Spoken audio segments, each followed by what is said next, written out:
AP రాజధాని అంశంలో ఇక ఎలాంటి ప్రశ్నలకు తావులేదు. రాజధాని అంశంపై ఉన్న సందేహాలు, ప్రశ్నలకు చెక్ పడింది. ఎలాంటి గందరగోళం లేకుండా అమరావతి రాజధాని అనే అంశానికి పార్లమెంటు సాక్షిగా చట్టబద్ధత లభించింది. దేశానికైనా రాష్ట్రానికైనా రాజధాని అత్యంత కీలకమైన ప్రదేశం. పాలన మాత్రమే కాదు, ఆర్థిక, సాంస్కృతిక ముందడుగు కనిపిస్తుంది. అందుకే రాజధాని అనే మాట అంత కీలకం. తెలుగు రాష్ట్రాలు రెండుగా ఏర్పడిన తర్వాత విభజిత ఏపీకి రాజధాని లేకుండా పోయింది. విభజన చట్టం ప్రకారం హైదరాబాదు 10 ఏళ్లు రాజధానిగా ఉన్నా అది తాత్కాలిక వసతి తప్ప శాశ్వత పరిష్కారం కాదు. అందుకే 2014లో ప్రభుత్వం ఏర్పడిన తర్వాత అమరావతి రాజధానిగా శంకుస్థాపన జరిగింది. ఆ తర్వాత కాలంలో అక్కడ భూసేకరణ, కొన్ని నిర్మాణాలు జరిగాయి. 2015 అక్టోబర్ 22న ఉద్దండరాయని పాలెం వద్ద అమరావతి నిర్మాణానికి ప్రధాని నరేంద్ర మోదీ శంకుస్థాపన చేశారు. ఏపీ రాజధానిగా ఏర్పడిన అమరావతి తర్వాత వైసీపీ హయాంలో వెనకడుగు పడింది. 3 రాజధానులు తీసుకురావాలని వైసీపీ ప్రయత్నించింది. 2019 డిసెంబర్ 18న శాసనసభ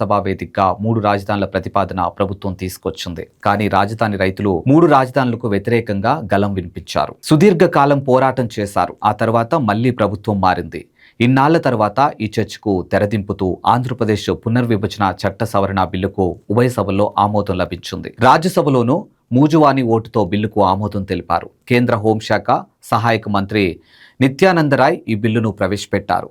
ఎంపీ రేణుకా చౌదరి చర్చ ప్రారంభించారు. బిల్లుపై చర్చ సమయంలో వైకాపా వాకౌట్ చేసింది. అంతకుముందు ఏపీ రాజధాని చట్టబద్ధత బిల్లుకు లోక్సభ ఆమోదం తెలిపింది. 2 గంటల పాటు దీనిపై చర్చ జరిగింది. TDP, BJP, Janasena, Congress, YCP సహా పలు పార్టీల ఎంపీలు చర్చలో పాల్గొన్నారు. అనంతరం బిల్లుకు లోక్సభ ఆమోదం తెలిపింది. దాని ఫలితంగా ఆంధ్రప్రదేశ్ శాశ్వత రాజధానిగా అమరావతికి చట్టబద్ధత కల్పిస్తూ కేంద్రం ప్రవేశపెట్టిన రాష్ట్ర పునర్విభజన చట్ట సవరణ బిల్లుకు పార్లమెంట్లో ఆమోదం లభించింది. నోటిపై చేసినటువంటి ప్రాంతమంతా అమరావతి పరిధిలోకి వస్తుందని తెలిపారు. కాంగ్రెస్, ఇతర ఇండియా కూటమి పార్టీలు, ఎన్డీఏ పార్టీలన్నీ ముక్త కంఠంతో అమరావతి రాజధానికి చట్టబద్ధతను స్వాగతించాయి. ఇలాంటి మోర్ అప్డేట్స్ కోసం చూస్తూనే ఉండండి ప్రగతి మీడియా.